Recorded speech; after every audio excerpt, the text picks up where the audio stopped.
ওরে আমার বান্দা বান্দি, যা যাদের জন্য এত দৌড়দৌড়ি করে এত খেটে গাড়ি বাড়ি জমি করেছিলিস, একবার দেখে আয় তারা কি করছে। মরা মানুষগুলো ওই বারান্দায় এসে আফসোস করছে, ওরে আমার সন্তান, আমি তোর আব্বা কত কষ্ট করে বাড়ি করেছি, আজকের তোর জন্য হরাকে সরাগান করিনি বাবা। সারাদিন আমি মাঠে খেটেছি তোর জন্য, আজকের এত কষ্ট করে রেখে এসেছি বাবা। ওরে আমার সন্তান গো, ওরে আমার আওলাদ, তুই আমার নামে একটু সবরেশনামি কর, দুটো ফকির মিসকিন খাইয়ে দে। ও ভাইরা বাবাজি কি বলবো, আজকের বাপের কথা ভুলে গেলেন, মায়ের কথা ভুলে গেলেন, নানা নানির কথা ভুলে গেলেন, দাদার কথা ভুলে গেলেন, আজকে দুনিয়া করে পাগল হয়ে গেলেন। এই চাঁদে যদি দুটো ফকির মিসকিন খাওয়াতে পারতেন, যদি তাদের পাতে দুটো ভাত দিতে পারতেন, তারা যদি একবার বলতো আল্লাহ আজকের আমার দানা পানি দিয়েছে, আল্লাহ ওকে তুমি শান্তি দাও, আল্লাহ তুমি নাজাত দাও, এই কথা যদি কোন ফকির মিসকিন বলে, আল্লাহর ফেরেশতারা নূরের খান্দা করে ওই মুর্দাদের কবরে পৌঁছে দেয়। আর একটু জোরে বলা গেল না? আর একটু চিল্লে বলা গেল না? আমরা করছি, হ্যাঁ? আমি আপনি মরে গেলে আমার আপনার আওলাদ, আমার আপনার সন্তান, এরা কি সবরাসানি করবে? ভরসা আছে? জি আজকের তাই বলছি, এই চাঁদে মরা মা বাপের কবরটা একটু জিয়ারত করুন, তাদের নামে ফকির মিসকিন খাইয়ে দিন, হাত তুলে প্রত্যেক নামাজে একটু মোনাজাত করুন। এই শাবানের চাঁদ যখন আকাশে দেখা যেত বাপ, আমার নবী বেশি বেশি করে কাঁদতেন, নবী আমার চোখের পানিগুলো ফেলতেন। সাহাবীরা বলতেন নবী গো, এই শাবানের চাঁদ এলে আপনি এত কান্না কাঁদেন কেন? ও ভাইরা বাবাজি কি বলবো, আমার নবী পাক বলেছিলেন সাহাবীরা, এই যে শাবানের মাস, যদি জীবনের গুনাহগুলো বাবা, জীবনের পাপগুলো বাবা যদি ধুতে না পারো, পরিষ্কার না করতে পারো, আর কোন মাসে করবে? এই জন্য মাসটা নামালা সাবান দিয়েছে, যত পারো চোখের পানিগুলো ফেলবে, হাত তুলে মোনাজাত করবে, আল্লাহর কাছে কাঁদবে, তোমার জীবনের গুনাহগুলো আমার আল্লাহ তিনি মাফ করে দেবে। কই আজকের কটা মানুষ কাঁদছে? হ্যাঁ, কটা মানুষ চোখের পানি ফেলছে? এখন ফুর্তি করছে, আনন্দ করছে। জি আপনি বাজারে যান, এখনো পর্যন্ত লোক গিজ গিজ করছে। এই ভোগালীর ভাইরা এখনো পর্যন্ত আনন্দে মেতে আছে, কিন্তু মনে নেই যে এত বড় একটা মাহফিল, যদি এইখানে 1 ঘন্টা বসা যায়, হাত তুলে যদি মোনাজাত করা যায়, আল্লাহর কাছে যদি দোয়া করা যায়, তাহলে জীবনটা কত শান্তির হয়। জি কিন্তু আজকের আমাদের খেয়াল আছে বাবা? নেই, নেই। ভাইরা বাবাজিরা, ও তরুণ যুবক বন্ধুরা, ও ও মা বোনেরা, বেটিরা, যেদিন কাফন গায়ে লেগে যাবে, তোমার ছেলে তোমার মেয়ে একদিন, দুদিন, 3 দিন কাঁদবে, আব্বা আব্বা বলে, মা মা বলে কাঁদবে। 3 দিন পরে ওরা আমার আপনার কথা ভুলে যাবে। আপনি যে রোজগার করেছেন 2 হাতে, ওই রোজগার ওরা কিন্তু আমোদ প্রমোদ করবে। বলি ভাইজান, দেরি করো না। তাই বলি সোনা চাঁদ লেট করো না। বাবা, নিজের পুজো একটু নিজে করো, আল্লাহর কাছে কাঁদো, জীবনটা পরিবর্তন করো, আগামী দিন তুমি শান্তি পাবে। আর যারা কবরে গেছে বাবা, ওরা কি বলছে? আল্লাহ আমার তুলে দাও, আল্লাহ আমার তুলে দাও, আমি মসজিদে যাব, আমি মিলাদে যাব, আমি ঈদগাহে যাব, আল্লাহ তোমার নাম বলে স্মরণ করব। কিন্তু না না না, মরণের পর তোলা হবে না, আর আনা হবে না।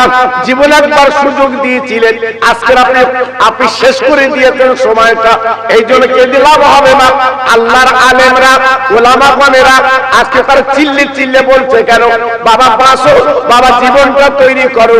আজকের আলেমের কথায় আমরা কিন্তু কান দেই না। জি, আজকে যদি আমরা একটু মনের কান দিয়ে শুনতাম, আমাদের পরিবর্তন আসতো। জি, আজকে আমরা সেই কানলি শুনিনি, সেই কানলি আজকে এগিয়ে যাইনি। জি, আল্লাহর একজন বান্দি, নাম তার মা রাবেয়া, ইরাকের বসনগরে বাড়ি। বাবা, এমন মহিলা কজন আছে? মহিলা মা রাবেয়া, আব্বা নেই, মা নেই, বাবা ছোট কুড়ে ঘরে জীবন যাপন করে। ভাইরা কি করবে? পেটের জ্বালা যন্ত্রণা। একজন ধনীর বাড়ি খাটাখাটনি করে, যা কিছু খাদ্য দেয়, সন্ধ্যার পরে এইবারে পাতা করে নিয়ে বাবা সেই জীর্ণ ঘরে বসে ওই খানাগুলো খাওয়ার আগে বাবা নফল নামাজ পড়ে, আমার নবী নামের দরুদ তেলাওয়াত করে, তারপরে খাইকাম করে শুয়ে পড়ে। ভাইরা, বাবাজি কি বলবো? কিন্তু মা রাবেয়ার ঘরে প্রত্যেক দিন একটা লাইট জ্বলে।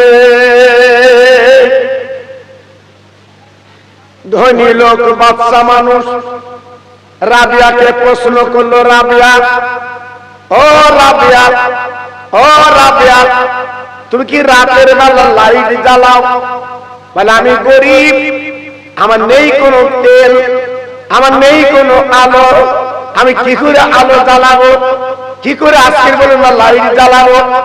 মানে রাবেয়া গো, আমি ছাদের থেকে দেখেছি তোমার ঘরে প্রত্যেক দিন লাইট জ্বলে। কত বড় নেককারিনী, কত বড় আবেদা, কত বড় জাহেদা, কত বড় আরিফ বিল্লাহ, যে প্রত্যেক দিন ঘরে লাইট জ্বলে। কত বড় সাধনা, কত বড় জীবন তৈরি করেছে। আল্লাহর প্রেমের পাগল, আল্লাহর প্রেমের দেওয়ানা, আল্লাহকে রাজি করে জীবন তৈরি করেছে। তাই মা রাবেয়া উনি কি করলেন? একটা পীরের কাছে বায়াত হলে, ওই পীরের নাম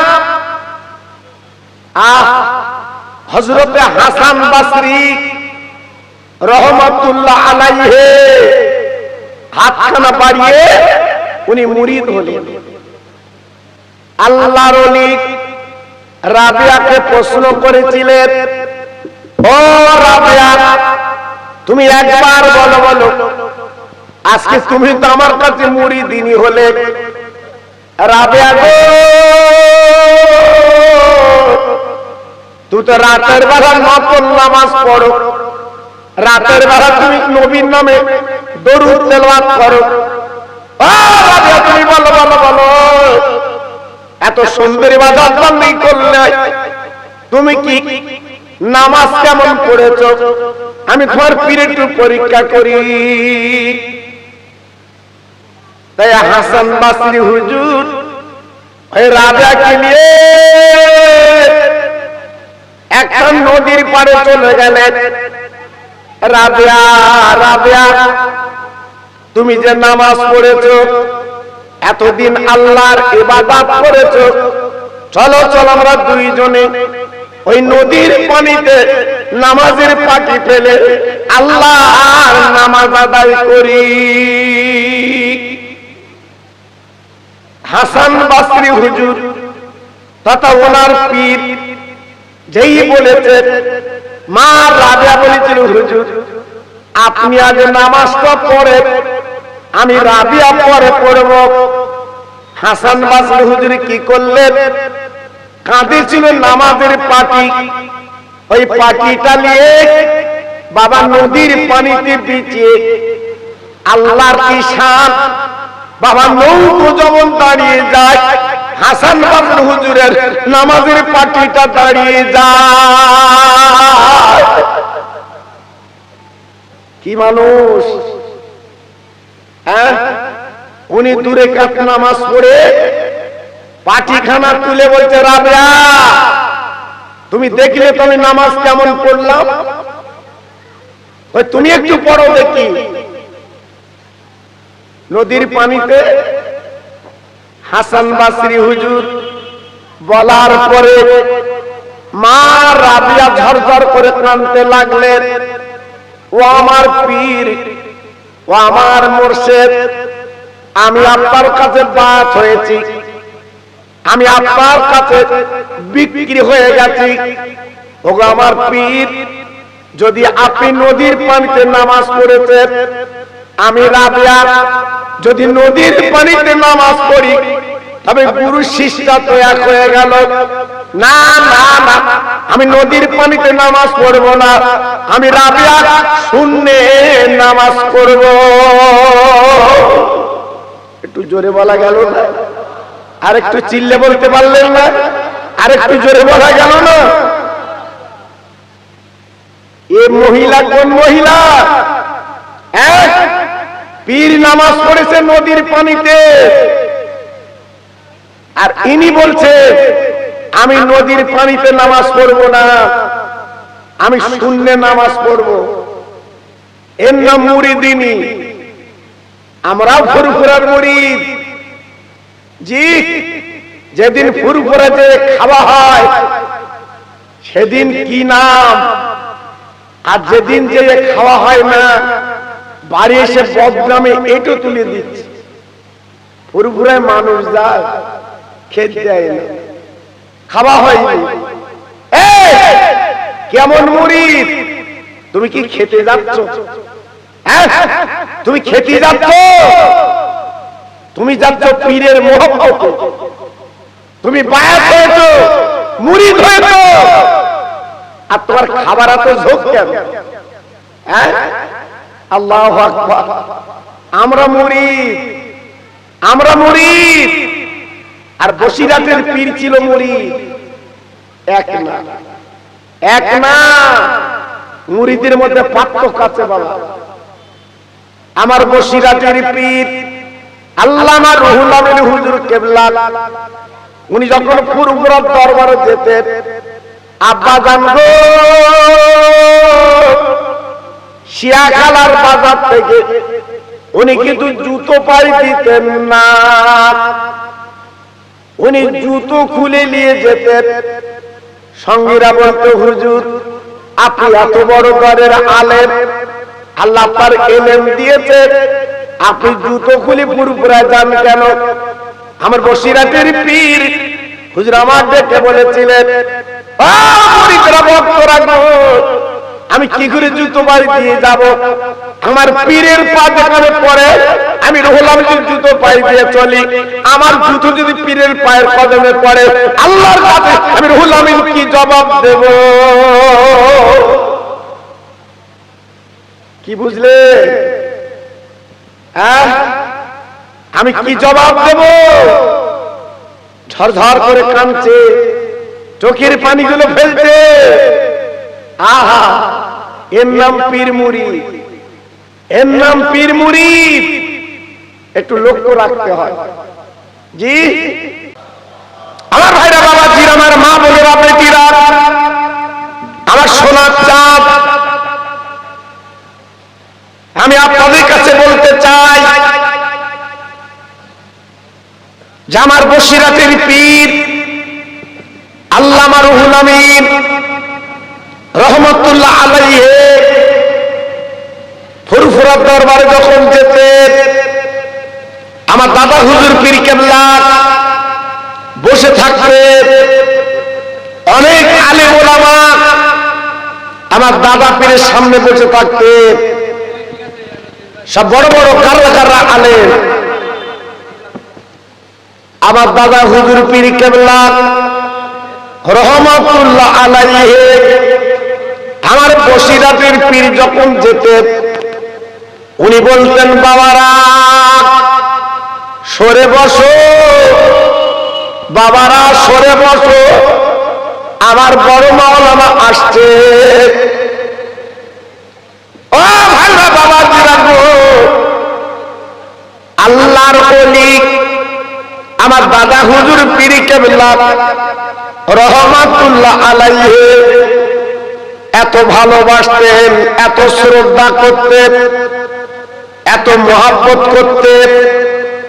আপনি জানেন না, বাবা বসিরাতের পীর আল্লামা রুহুল আমিন হুজুর কেবলা উনি যখনই যেতেন, আমার দাদা হুজুর পীর কেবলা সম্মান ইজ্জত উনি দিতেন। আর শুধু তাই না, বড় মাওলানা বলে ডাকতেন। আমার বসিরাতের পীরকে এত ইজ্জত উনি দিতেন, আরো পর্যন্ত আমার বসিরাতের পীরকে বাবা নিয়ে গেলে এত সম্মান দিতেন, এত ইজ্জত দিতেন, এত ভালোবাসতেন। কেন? রতনে রতন চেনে। আমার দাদা হুজুর বুঝতে পেরেছিলেন আগামী দিনে আল্লামা রুহুল আমিন একটা রত্ন হবে। একটু জোরে বললেন না? সবাই মিলেমিশে বললেন না? জি, আল্লাহু আকবার। বাংলাদেশের এক জায়গায় ওয়াজ হবে, 500 আলেম আমার দাদা পীরকে ভণ্ড পীর বলেছিল। হ্যাঁ, আমার বসিরাতের পীর যোগ্য জবাব দিয়ে বলেছিল, ও আলেমেরা, আমি রুহুল আমিন এসেছি, আমার কাছে এসো। আল্লাহু আকবার। আমার দাদা হুজুর পীর কেবলা রহমাতুল্লাহ আলাইহি বাবা ডেকে বলেছিলেন, ও বাংলাদেশের মানুষ, আমি আবু বকর বলছি, বাবা আজকে মাগরিবের নামাজ আমার রুহুল আমিন কিন্তু পড়াবে। বাবা বড় বড় আলেম ওলামা তারা বলেছিলেন, ও মুজাদ্দিদির জামান, আপনি এত বড় দরের পীর, এত বড় দরের আলেম, অন্তত আপনি নামাজটা পড়িয়ে দিন। ও ভাইরা, বাবাজি কি বলবো, আমার দাদা হুজুর পীর কেবলা বলেছিলেন, না বাবা, আমার রুহুল আমিন নামাজটা পড়াবে। তবে শুনে নাও, জেনে নাও, আজকে এখানে নামাজ হবে। এই নামাজের পরে সালাম ফিরে বলতে হবে, তোমার পিছনে কত লোক নামাজ পড়েছে। হ্যাঁ, ঠেলার নাম ভূত। জি, তুমি যে নামাজ পড়লে, তুমি যে নামাজ পড়ালে, কত লোককে নামাজ পড়েছে তোমাকে বলতে হবে।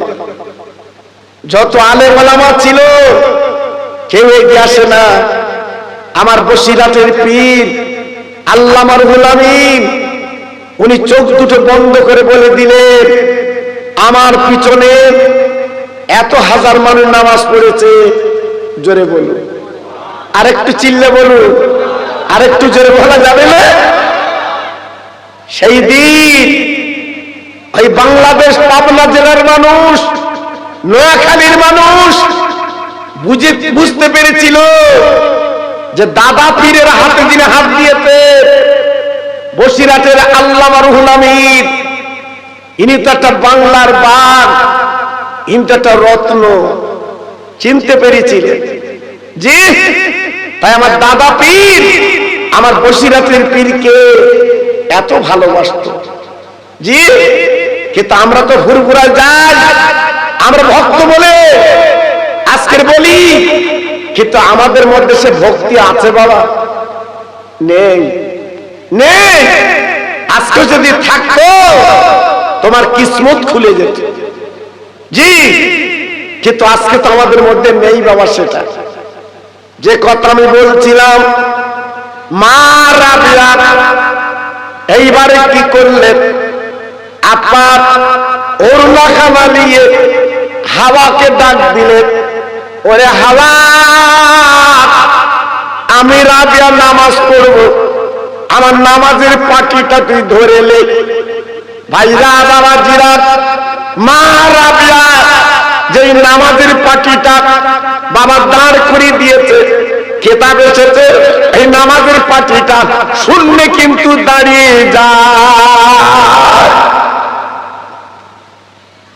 মা রাবিয়া উনি দূরে কাত নামাজ পড়ে নামাজের পাটিখানা তুলে ডেকে বলছে, হুজুর নামাজটা কেমন হলো?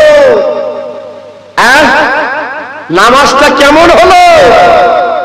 হাসান বাসরি হুজুর ডেকে বলছে, রাবিয়া সত্যি আজকের তুমি মুরিদিনীর পরিচয় দিলে।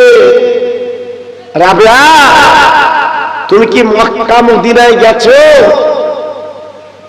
রাবিয়া ঝরঝর করে কেঁদে বলেছিলেন, হুজুর আমি তো গরিব মানুষ, আমি জীবনে বিয়ে করিনি, আমার মা বাপ নেই, আমি মক্কা মদিনা যেতে পারিনি। হাসান বাসরি ডেকে বলেছিলেন, ও রাবিয়া তুমি যাও, যাও একটু মক্কা শরীফে আল্লাহর কাবা তুমি তওয়াফ করে চলে এসো। রাবিয়া বড় গরিব, রাবিয়া বড় গরিব, পয়সা নেই আসলে, কি করবে? পায়ে হেঁটে হেঁটে আল্লাহর কাবায় যেতে লাগলেন। ভাইরা কি বলবো, মা রাবিয়া আর চলতে পারে না, আর যেতে পারে না। বাবা গরম বালুতে পা দুটো ফুলে যাচ্ছে বাবা। একটা গাছের গোড়ায় তিনি বসে গেছে, বাবলা গাছের গোড়ায় বসে ঝরঝর করে কাঁদছে, আল্লাহ আমার পীর বলে দিয়েছে আল্লাহর কাবায় যাওয়ার কথা, আমার মনে হয় বোধহয় যাওয়া হবে না, আমার পা দুটো ফুলে গেছে। ও ভাইরা বাবাজি কি বলবো, এইবারে কাঁদতে কাঁদতে উনি গাছের গোড়ায় ঘুমিয়ে যায়। হঠাৎ দেখা গেল আচমকা আওয়াজ এলো, রাবিয়া তুমি আর দেরি করো না, তুই একবার চোখ খুলে চেয়ে দেখো।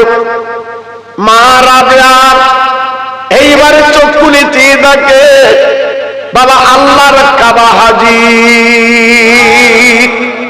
নারে তাকবীর, নারে তাকবীর। আল্লাহর কাবা সামনে দাঁড়িয়ে আছে।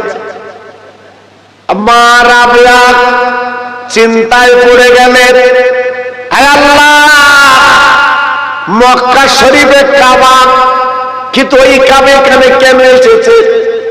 হঠাৎ কাবার আওয়াজ হয়ে গেল, ও রাবিয়া, রাবিয়া গো তুমি আল্লাহর প্রেমে দিওয়ানা, আল্লাহর প্রেমের তুমি পাগল। প্রত্যেক দিন তুমি যে নফল নামাজ পড়ো, প্রত্যেক দিন যে তুমি নবীর নামে দরুদ পড়ো, ও রাবে মনে রেখে দিও, আমি আল্লাহর কাবা আজকের মক্কায় থাকতে পারিনি, তাই তোমার কাছে আমি কাবা চলে এসেছি। কি বুঝলে? বর্তমান দিনের একটা মেয়েকে দেখান তো, ওর সামনে কাবা এসছে, নেই, সে মেয়ে দেখাতে পারবেন না। জি, আল্লাহু আকবার। এই কাবা আনতে গেলে, নিতে গেলে সেই সাধনা আমার আপনার তৈরি করতে হবে। জি, ইরাকের বসরা নগরে মা রাবেয়া ঘুমিয়ে আছে, আল্লাহর আবেদা জাহেদা এখনো পর্যন্ত কবর থেকে খুশবু বার হচ্ছে। একটু জোরে চিল্লে বলা গেল না? আর একটু জোরে বলতে পারলেন না? আর আমাদের রাবিয়া মরেছে কবরে, হ্যাঁ, আপনার মাটি ধসে গেছে। জি, আল্লাহু আকবার। কই সে রাবিয়ার মতো নামাজ, কই ইবাদত, কই? এজন্য বলছি জীবনটা তৈরি করুন, জীবনটা গড়ুন, আপনি লাভ পাবেন।